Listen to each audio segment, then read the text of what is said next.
So when we take a holistic approach, I'm looking more at what is out of balance in the body that is causing you pain? What's out of balance in your body that may be causing your diarrhea, for example? And now we're on a journey of bringing your body back into balance. So when the body is back into balance, you're not going to have to try to continue to correct the symptomology, because from a holistic perspective, your body is always trying to communicate with you. So if you're bloated, your body is telling you something. If you have constipation, your body is telling you something. If you have pain, your body is telling you something. The analogy that I like to make is the car analogy, right? If you have a car and you drive a car, on your dashboard, you have all of these different symbols and signals on your dashboard, right? If your check engine light comes on in your car is telling you, it's in direct communication with you, and it's telling you that something is wrong, something is out of balance.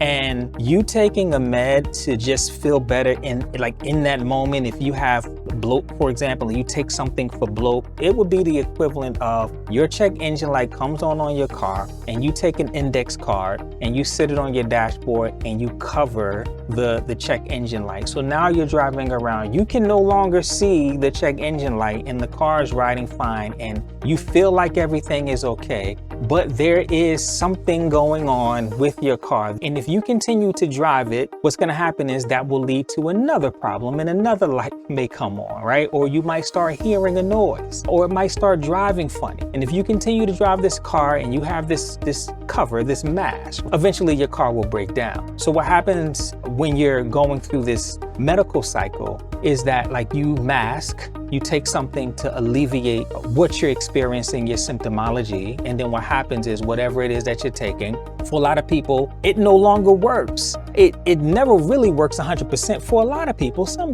people it might, right? But eventually it stops working because you never address what the true issue is. You never get under the hood and actually try to correct, fix, rebalance the problem. Like, you never get into that. And because of that, eventually your engine, your car, your physical vessel begins to break down.